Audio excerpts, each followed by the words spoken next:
extremely important to have the right type of friends, right type of brothers to surround yourself with and to be in constant contact with. And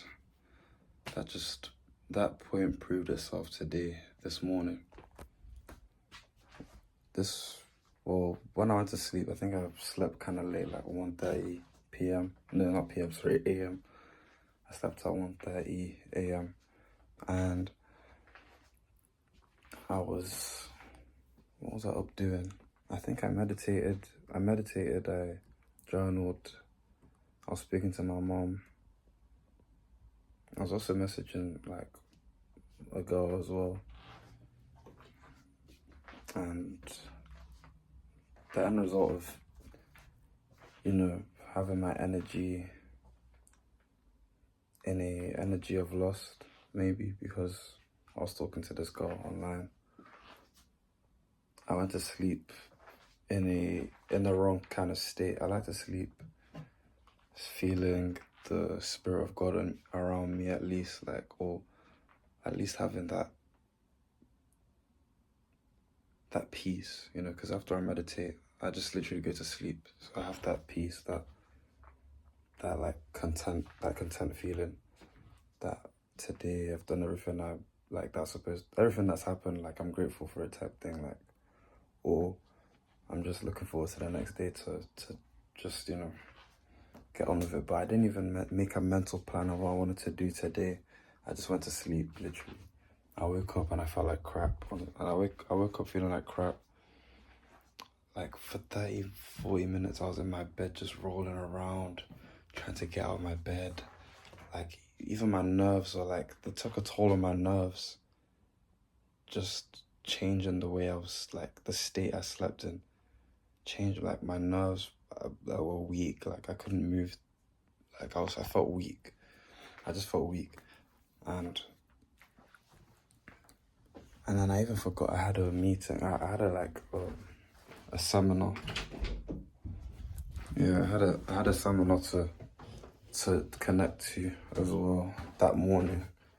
And I was 40 minutes late because I was trying to find control of my nerves. It was when I saw the email, of a reminder to join. That's when I shot up out of the bed and I snapped out of it, jumped out of the bed. I joined. Luckily, they just finished some kind of breakdown. I just joined at the right time, essentially. I joined at the right time. I had that meeting. And then after, to start to get ready. Okay, no, I'll be honest. I was blessed in the toilet, bro. I was blessed in the toilet. And then I called one of my friends to ask him if he was going to the gym this morning. And I spoke to this friend last night as well, the night before. I bumped into him on my way to Tesco, on my way back from Tesco. I bumped into him. I went to his room to get my hoodie because I left it there the last time I was in his room. And we just got to talking,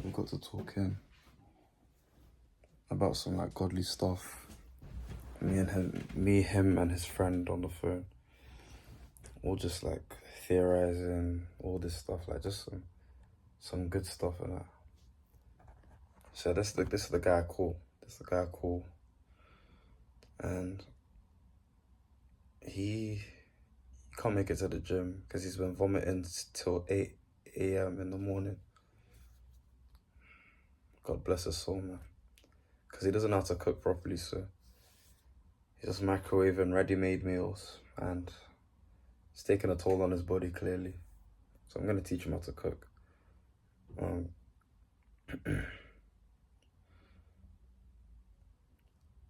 So he's been vomiting, he can't make it to the gym, quite clearly. And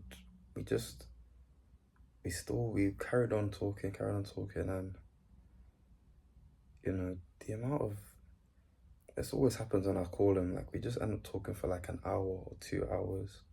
Or even when I bump into him, we just end up talking for ages.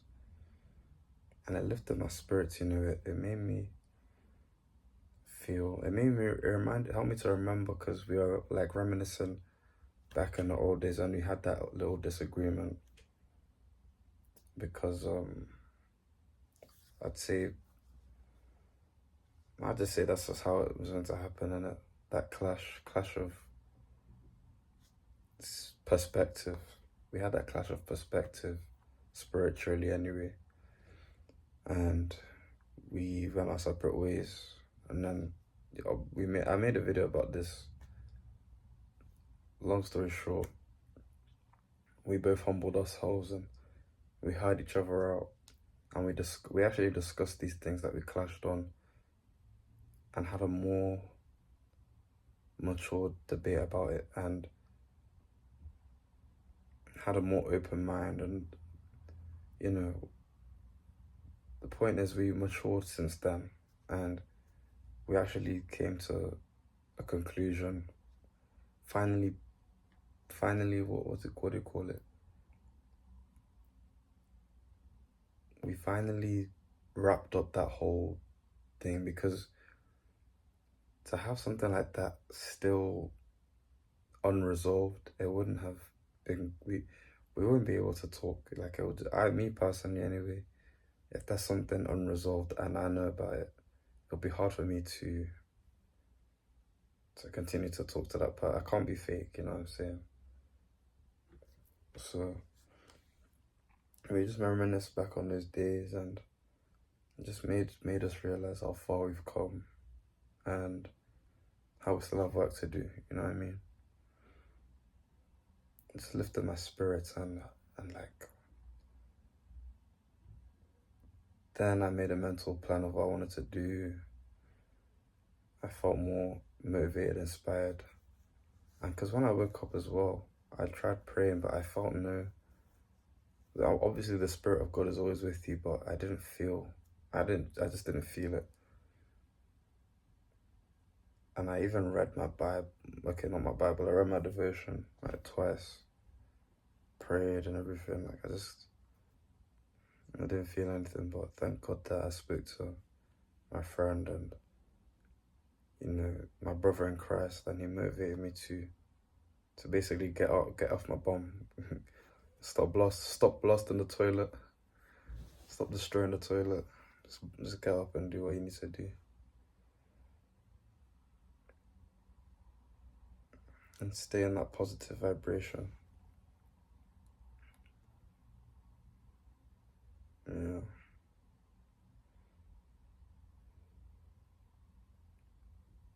It's always important to have people around you like this. So then, at times like this, when imagine if I never spoke to him, didn't get that motivation, or let me not use the word motivation. I don't even like using that word. That encouragement. I would have just stayed in my bed, wallowing in negativity, which I don't normally do, but today I crashed. Like, this morning I crashed.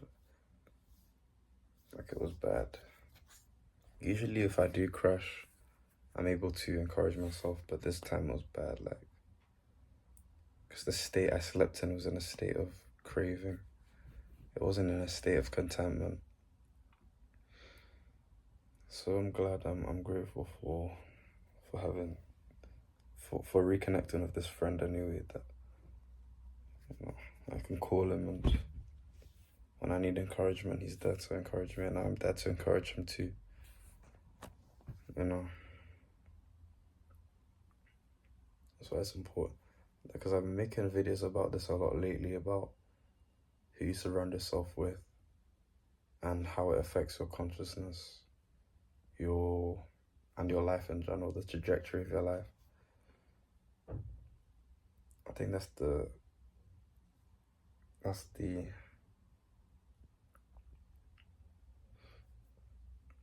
one thing that a lot of people struggle with, especially if they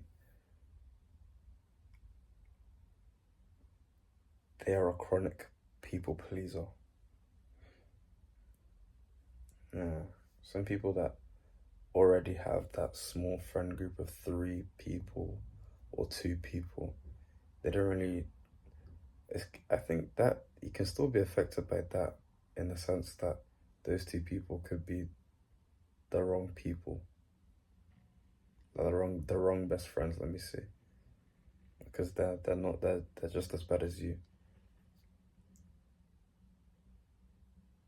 but at least they're not giving a piece of your energy to different like people, like hundreds of people. In that sense, you can still. It's easier to find a new set of friends. To be honest, it could just be one person that can change the whole course of like the way you're thinking, the way your life is headed. All it takes is meeting that one part, the right person, honestly. But you have to focus. You have to first start with yourself, start on the inside, and then another way to work on that is to obviously to stop hanging out with the old, the people that you've already been hanging out with, that you've been in a negative state. Like when you are in a negative state, the people you are with, just minimize contact with them. Lessen the time that you like, shorten the amount of time that you're hanging around with them. Shorten the amount of times you see them in a week. Because those people represent the way you think at the time. So by the time you find that person that is in line with the vision for yourself, that or in line with the mentality of that higher version of you, stick with that person, hold on to that person, bro. They'll pull you up to greater heights, or you can pull each other up if both of you are on the same boat. Pull each other up, and yeah, it's always good to grow with your friends. I know even it's not easy, but just have to pray that God will lead you. Trials and tribulations.